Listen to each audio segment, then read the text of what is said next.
আজকের আলোচনার বিষয় poem the tiger by William Blake. Stanza number 1। Tiger tiger burning bright, বাঘ বাঘ তুমি দীপ্তময় জ্বলন্ত আগুনের মতো। কবি এক ভয়ঙ্কর দীপ্তশালী বাঘের কথা বলেছেন, যেন আগুনের মতো জ্বলছে। In the forest of the night, রাতের অন্ধকার বন জঙ্গলে এই বাঘ রাতে অন্ধকারে জঙ্গলে ঘোরে, যা তাকে আরও ভয়ের প্রতীক করে তোলে। পাটান হ্যান্ড অর আইস, কি অমর হাত বা চোখ, কে এমন শক্তিশালী ঈশ্বর বা সৃষ্টিকর্তা।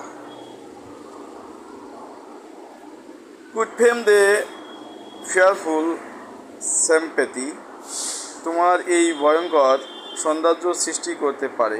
বাঘের সৌন্দর্য ভয়ঙ্কর হলেও নিখুঁতভাবে সাজানো। প্রশ্ন তোলা হচ্ছে, এমন সৃষ্টি কে করতে পারে। Stanza number 2। In what distant deeps or skies, কোন দূরবর্তী গভীরতা বা আকাশে। কোথা থেকে এই শক্তি এসেছে, সূর্য, স্বর্গ না নরক থেকে। এখানে কবির প্রশ্ন যে এই শক্তিশালী বা এই শক্তি বা এই মহত্ব কোথা থেকে এসেছে, এটা কি স্বর্গ থেকে নাকি নরক থেকে। Burn the fire of thin ice, তোমার চোখের মধ্যে যে আগুন জ্বলছে তা কোথা থেকে। কবি এখানে আবারও প্রশ্ন করেছেন যে বাঘের চোখে যেন আগুনের মতো দীপ্তময়, সেই শক্তির উৎস কী এবং কোথা থেকে এসছে। On what wings dare he aspire, কোনো ডানায় ভর করে সে এত উচ্চতা লাভ করেছিল। সৃষ্টিকর্তা কিভাবে এত ভয়ঙ্কর কিছুর ধারণা করতে পারল।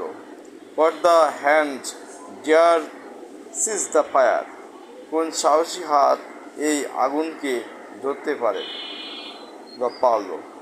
আগুন শক্তি ও প্রাণশক্তিকে নিয়ন্ত্রণ করলো। Stanza number 3।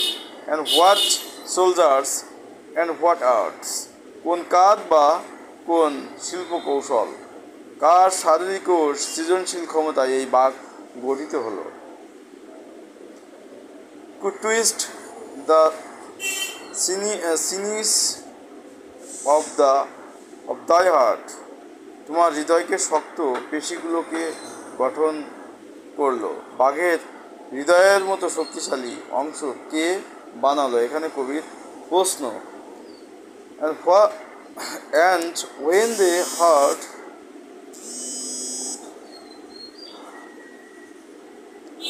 Began to beat, যখন তোমার হৃদয় প্রথম স্পন্দন দিল, যখন প্রাণের স্পন্দন এলো।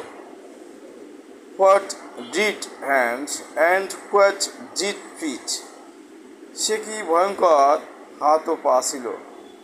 এমন ভীতিকর সৃষ্টি কার দ্বারা সম্ভব। Stanza 4। What the hammers what the chain, কি সেই হাতুড়ি, কি সেই শৃঙ্খল। যেন কবি কোনো কারিগরের মতো ঈশ্বরকে কল্পনা করেছেন, যিনি এই ভয়ঙ্কর বাঘ গড়েছেন। In what furnace was thy brain, কোন আগুনের চুল্লিতে তোমার মস্তিষ্ক গঠিত হলো। বাঘের চিন্তাশক্তি বা প্রবৃত্তি গঠিত হলো কোন ভয়ঙ্কর শক্তি থেকে। What the life what the anvil what dread graphs, কী ছিল সেই নর্দমা, লোহার পাত, কী ছিল সেই ভীতিকর করায়ত। লোহা গড়ার উপকরণের রূপকে বাঘের সৃষ্টি বোঝানো হচ্ছে। ইটস ডেডলি ট্যারোটস ক্লাবস, যে ভয়ঙ্কর সৃষ্টি একত্রিত করতে পারল, এই ভীতিকর সত্তা গঠনের সাহস কার ছিল। স্ট্যান্জা 5।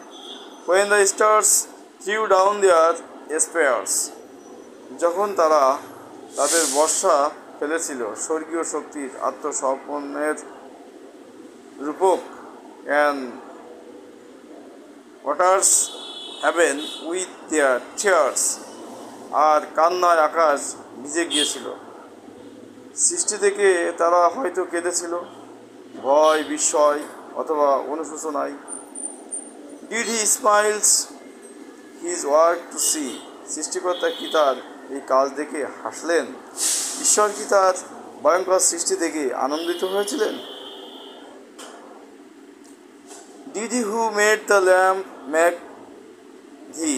যিনি মেষ শাবক বানালেন তিনি কি তোমাকেও বানালেন? এই লাইনটি মূল প্রশ্ন, কিভাবে এক সৃষ্টিকর্তা একই সঙ্গে মেষ শাবকের নিরীহতা আর বাঘের ভয়ঙ্করতা সৃষ্টি করতে পারেন। স্ট্যান্জা number 4, repeat of স্ট্যান্জা 1, tiger tiger burn bright. কবিতাটি আবার সেই প্রথম স্তবকে ফিরে আসে, যেন একই প্রশ্ন চক্রাকারে বারবার ঘুরে আসে, উত্তরহীন থেকে যায়। মূল থিম ও ভাবনা। টাইগার কবিতায় উইলিয়াম ব্লেক যে মূল থিম বা ভাবনা দাঁড় করিয়েছেন সেটি বলতে গেলে এমন যে সৃষ্টির দ্বৈততা ভয়ঙ্কর বনাম নিষ্পাপ, টাইগার ভার্সেস ল্যাম্ব, ঈশ্বরের ক্ষমতা ও রহস্য, ভয় এবং বিস্ময়, শিল্প ও শক্তির নিখুঁত সমন্বয়। No more today, next day, meet again.